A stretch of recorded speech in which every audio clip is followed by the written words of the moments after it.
Hello and welcome to the third lecture on flow in porous media. The first one we started by studying the permeability and Darcy's law and Darcy's experiment, getting the bundle of tube theory and all the way to the sandpack permeability equation that was also found in the laboratory to be 1/150 grain size diameter, porosity cubic over 1 minus porosity square. And then we moved on to study and be critical about where and when Darcy's law is valid, which is one of the conditions, essential conditions that is required to be holding when you can use Darcy's law is when the flow regime is laminar. So it is defined the Reynolds number, the ratio between inertial forces to viscous forces, and found that Reynolds number less than 10 is when you have you can assume inertial forces are really negligible, but above that, you need to bring them back. And how do you include for it? The potential drop or pressure drop over a fixed distance, for example, was linearly proportional to velocity by Darcy's law, but then you have also rho u square as the inertial term if you want to correct Darcy's law with it. And that was initiated by Forchheimer, and later other hydrologists and civil engineers and geoscientists have contributed to that concept. So we studied how you can then study in the lab as you increase the velocity, you see linear dependency on the pressure drop over the velocity, but starting some Reynolds number above 10, you see that you have much higher pressure drop compared to what Darcy would have expected it to be. And that's because of more drop will happen when you have inertial terms also relevant. Now, in this lecture, we are going to wrap it up and conclude the essential elements related to Darcy's law in porous media. First of all, we need to go to the principle of fluid flow and govern the flow in single-phase flow systems through porous rocks, and then solve it for the sandpack that was actually the main objective of Darcy as well. Finding potential distribution, velocity, and if you want also pressure, thermodynamic pressure. To start with this topic, I'd like to just remind you about the flow and fluid dynamics in general. Imagine we have a stream of flow and we would like to represent it mathematically.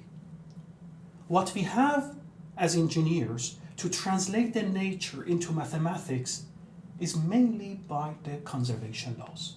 Conservation of mass, momentum, energy are our powerful tools that allow us represent the nature in classical physics to mathematics. Thermodynamics helps us to find the correlations and the physics of the matters, fluid, rocks, gas, vapor, etc., viscosity, density, etc. And then mathematics helps us to find answers to those partial differential equations, or with numerical schemes and analysis or computational approaches, we can also find solutions for it, or recently with data science as well. Now, I would like to use conservation laws and translate this flow in porous medium into a flow equation to be able to solve for single-phase incompressible flow through my sandpack. In fluid physics, we have two approaches to take in this system. The first system is if you go and sit on a boat inside that stream of fluid.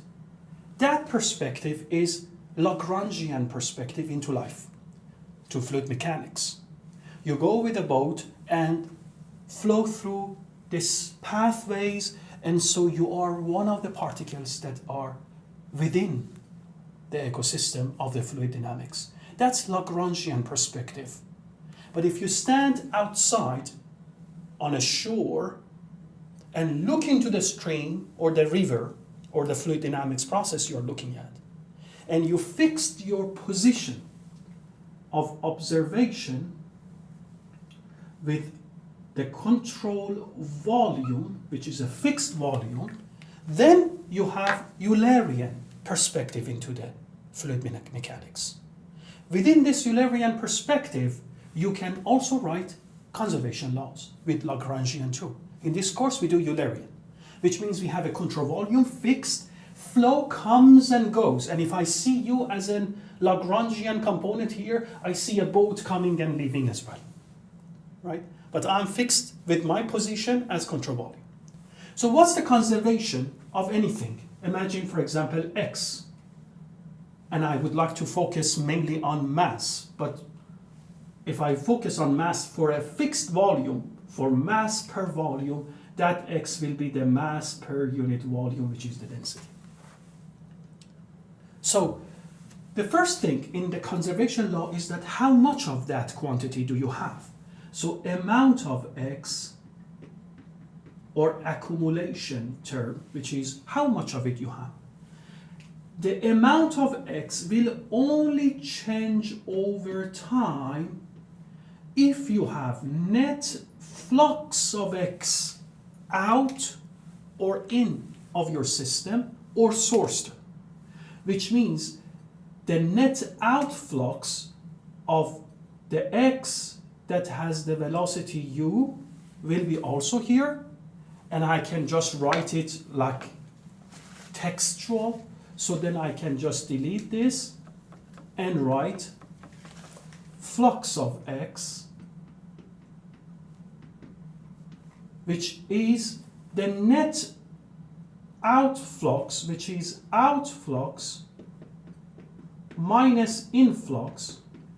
So net outflux is mathematically written as divergence. Divergence of flux means net outflux of the system.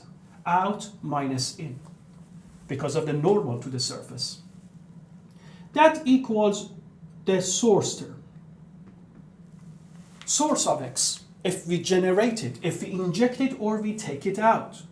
If we inject X, we increase amount of X. If there is no net in and out are equal. If there is no source term, but in is more than out, this term becomes negative, so this must be positive, so X will be increased. If outflux is higher, that term becomes positive, this needs to be negative, so the sum is 0, and therefore amount of X will drop when you have outflux more than influx. Now, if I write it for mass conservation, I get to see that it becomes change over time of density, but not everything is available for flow to happen, only the pore volume is available, so it is porosity times density, and the divergence will be divergence of density, Darcy velocity becomes rho Q. The density is with the unit of kilogram per cubic meter, by the way. Velocity is 1/2, right? And divergence operator has the unit of 1/length, right? So it's ddx, ddy. Derivative with respect to time has the unit of 1/2, because it's time, 1/time. Porosity is dimensionless, right? It's fraction, it's volume over volume, so it's dimensionless. And so you will have also here rho, which is kilogram per cubic meter, right? And so you would have the dimensions of the system quite known now to you all. So what are we going to do now? Imagine we are working with incompressible flow. Incompressible flow and rock. This means that my density is constant and my porosity is also constant. Therefore, change over time of a constant parameter, in this case porosity density, is 0. There is no change over time because they are constant. They do not change their value. If it was compressible, they would be function of pressure. So if pressure changes, they would change too. But they are not compressible. This makes me find that my divergence rho u becomes rho q. And especially for constant density, I can cancel density out. So I can delete it from my equation. which then means that divergence of velocity, so I write it more beautifully, the divergence of velocity is Q. And if I have no source term, imagine there is no source term, then Q is 0, then means that with no source term, divergence U must be 0. What does it mean? It means whatever comes needs to go, which means there should be no imbalance between outflux and influx, because divergence is 0, meaning net outflux is 0. So this is the operator divergence, right? So in 3D Cartesian, maybe better I write it, 3D Cartesian system, that divergence U becomes d dx of ux, d dy of uy, d dz of uz becomes 0. Change of ux direction in x direction, change of uy in y direction, change of z direction of velocity in z direction, all have to balance each other to be 0. Great. Now I'd like to study this equation. I want to study this porous sandpack that Mr. Darcy studied. This is the sandpack of Henry Darcy, which had a permeability K and porosity phi for it. I want to study what's the potential distribution here and what's the flow rate, etc. I know that if water is incompressible, which is the case, if porosity does not change over time, which is the case, then my divergence velocity is 0. If I make the axis to be here z, that means that for this 1D case of z according to z-axis, then it will be d dz of u, which is only I have velocity in z direction, but still I write it for completeness, becomes 0. That means u in z direction should be constant, so that its derivative is 0. What is velocity? Darcy law gave us the velocity. Darcy said velocity is minus k over mu gradient potential, which is in this case of 1D is d potential. Potential is capital phi over z. Fantastic. So this means that minus k over viscosity d phi dz is constant, like A. Any constant, doesn't matter. If k is constant, so for constant k, which is called homogeneous, and constant viscosity, so constant viscosity, that factor becomes constant. When constant times derivative of potential is constant, therefore gradient of potential over z also has to be constant, because the multiplication with constant is also constant. So I call it C, constant, which is A divided by K times viscosity. I mean, just constant. I mean, who cares about this? So if you do one more integration, you find that potential will be a function of z, and it is C times z plus C prime. A linear function of elevation. A linear function of elevation. It's linearly changing with z for inside the k constant medium. If k changes in each section of constant k, you will have linear change of your pressure. Now, this is for incompressible flow. We added mass balance, with Darcy's law, which is actually a replacement of momentum balance. I'm going to talk about it along this course a lot. Little by little, I open this box of fluid dynamics and conservation laws in full. This means I am going to make a very attractive test case. Sandpack, on top of it, I have water column. This is water. Water. The level of the water is kept constant. So this is L water, which is kept constant because of influx of a pump or something. And then I have obviously the length of my sample here, L, which is the porous medium sample size. This is exposed to atmospheric pressure at the top, and it is discharging into atmospheric pressure. So here is P atmosphere. My objective is plot in z-axis potential and plot pressure, thermodynamic pressure for me. So, to make sure that the board is being recorded well, I am going to somehow bring these a little bit lower so that this is z-axis and we are here. I hope it is recorded well, because then I have to repeat everything again. And it's been already a long day for me.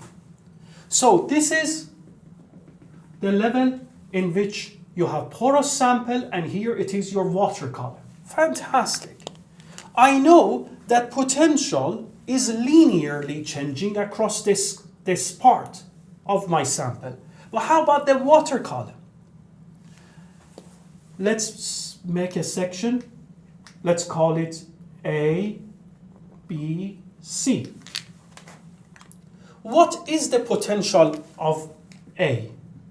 Potential A is pressure A plus rho of water G and Z at A. Potential B is the same. Pressure B plus rho G Z of B. Potential C is PC plus rho G Z C. Now, with the level of Z that I have here, with this Z that I have here, Z of A is 0. So potential A is pressure A, which is pressure atmospheric. So that is pressure atmospheric. Potential C is also known for me because ZC is L plus L water, which means it is P at C, which is atmospheric again, plus rho G, and then L plus LW. My question is, my friends, what is phi B? What is the potential of B, the point in the intersection of water and porous sample? Pressure B is not known. Elevation of it is known, is L. The way forward to find the potential of B is to know that from C to B, there is no drop of potential compared to what happens inside the porous sample. So between C to B, because the channel size is much bigger than the micrometer channel of the porous grain sandbag, we can assume very well that potential B is equal potential C, because no drop, no visible, measurable drop of potential will happen between B and C. The R square over 8, remember, R here is like 10 centimeter, 50 centimeter, while here is 10 micrometers, 20 micrometers, 50 micrometers. That means that I now know everything that I want.